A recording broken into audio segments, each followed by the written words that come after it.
So welcome back guys to We Talk Boxing, and in this video I'm going to be talking about one of the fights which are taking place on the undercard of Chris Eubank Jr. versus Conor Benn, and that fight sees Anthony Yarde versus Lyndon Arthur meet for the third time. So this fight is going to be taking place on the 26th of April at Tottenham Hotspur Stadium, and as I mentioned earlier, it's going to be on the undercard of the main event for this weekend. So it sees the pair meeting for the third time in their careers, and they know each other quite well because they've been around the same circuit, sparring the same sort of people, so they know each other's game inside and out. But this fight will hopefully settle things because it's one apiece on the scorecards. Now, in terms of both men, they first met in 2020 during COVID, and it was Lyndon Arthur who claimed the victory by a split decision. The scores at the time were 115, 114, 111, 117, and 115, 114. So two of the judges favouring Lyndon Arthur at the time. And Lyndon Arthur actually won the WBO Intercontinental Light Heavyweight and Commonwealth Light Heavyweight belts that night as well. So, he progressed forward. Whereas Anthony Yarde had to reset and rebuild. But Anthony Yarde did come out and obviously said he had a lot going on, lost a few family members during COVID, etc., etc. So his mind wasn't quite right. So the pair then met again. So they met for the second time, pretty much a year, give or take, later. Probably a year and a bit later in 2021. This time it was Anthony Yarde that got the victory. He knocked out Lyndon Arthur in 4 rounds, and it was a phenomenal performance from Anthony Yarde to set things right.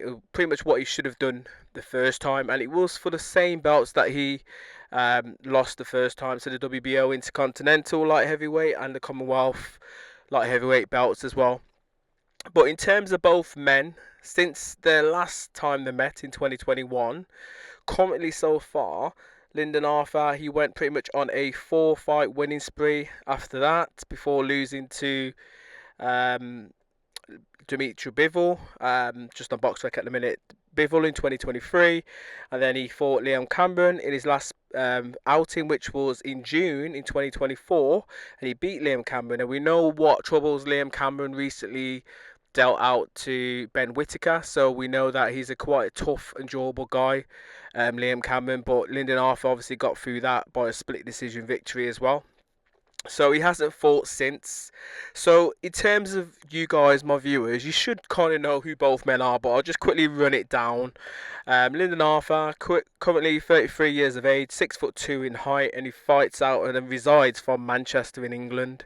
Started his career in 2016. He's got a KO percentage rate of 66.67 according to BoxRec.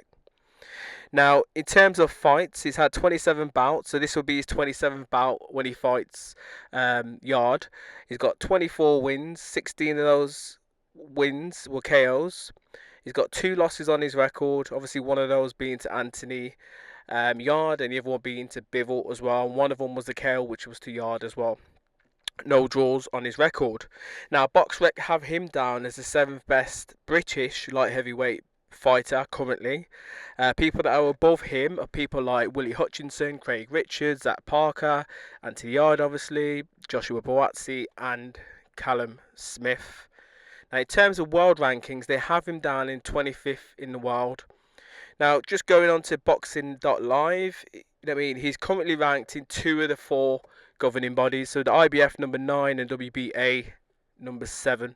So he has got some top 15 rankings in a couple of the governing bodies, but again he's lost his way a little bit since those losses, really. The first time round to Anthony Yarde, where that would have pushed him up the rankings quite considerably, and then obviously since losing to Bivol, he's then dropped back out a little bit as well.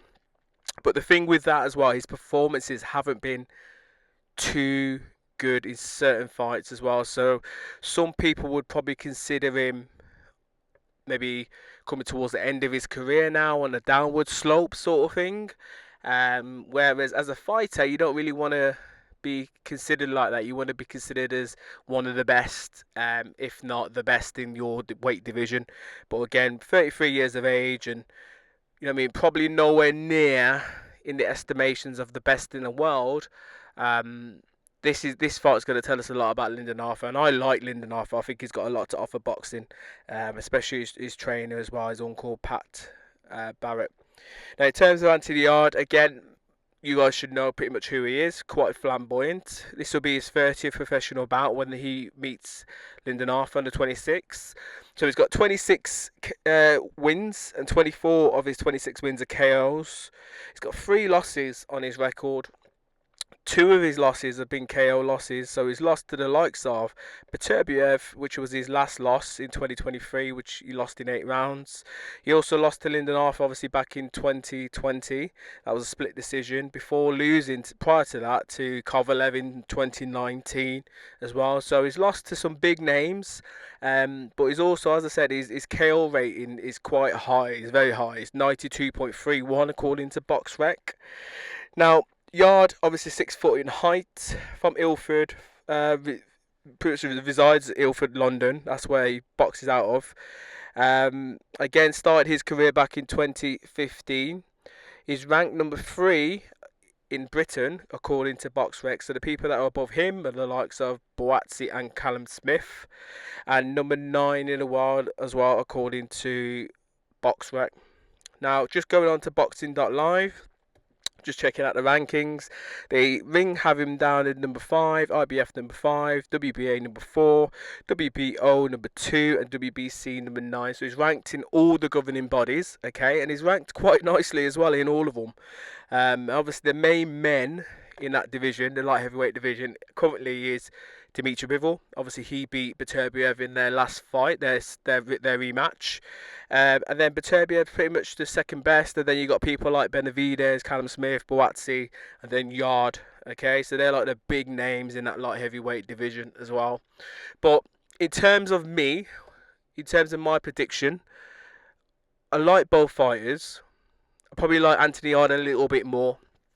I still think Anthony Yarde's got something to offer the light heavyweight division, and once all the belts get fragmented, I believe he will or should capture a version of the light heavyweight title. I don't know what belt, just depends on what route he goes down, but to do that he has to get past Lyndon Arthur on Saturday. Lyndon Arthur is going to come there on Saturday. He's going to be game. He's going to be motivated, he's going to be confident, he's going to believe in himself. So if Anthony Yarde doesn't show up, it's going to be a tough night for Anthony Yarde, and he could potentially end up losing. The first fight, Lyndon Arthur's jab was sensational, and that's pretty much what won him the fight, because I just felt that he boxed the head off Anthony Yarde. But in the second fight, he couldn't establish that jab, and obviously allowed Anthony Yarde to get within range, and obviously to detonate on him. Now I see that being a similar sort of process. Yes, Lyndon Arthur said he had stuff going on through that fight, but I see that being the same similar sort of process in this trilogy fight as well. So yeah, so they're my thoughts pretty much in regards to who I believe is going to win the fight on Saturday. I'm going with Anthony Yarde. I believe he will probably stop him in the latter part of the fight, potentially by knockout, I reckon, as well. But you guys can let me know your thoughts in the comments below. How do you see this fight going on Saturday between Anthony Yarde and Lyndon Arthur? How do you think it's going to finish? Do you reckon it's going to be a technical stoppage? Do you reckon it's going to be a knockout, full-on knockout? Or do you reckon it's going to be a points victory? Me, as I said, knockout later rounds. But you guys let me know your thoughts, and hopefully we get to see a good trilogy. We don't see many trilogies, so hopefully this trilogy could be half decent. I definitely know it's going to be competitive. I just don't know if it's going to be exciting. But that's what I would like to see. As always, please subscribe and comment. Bless.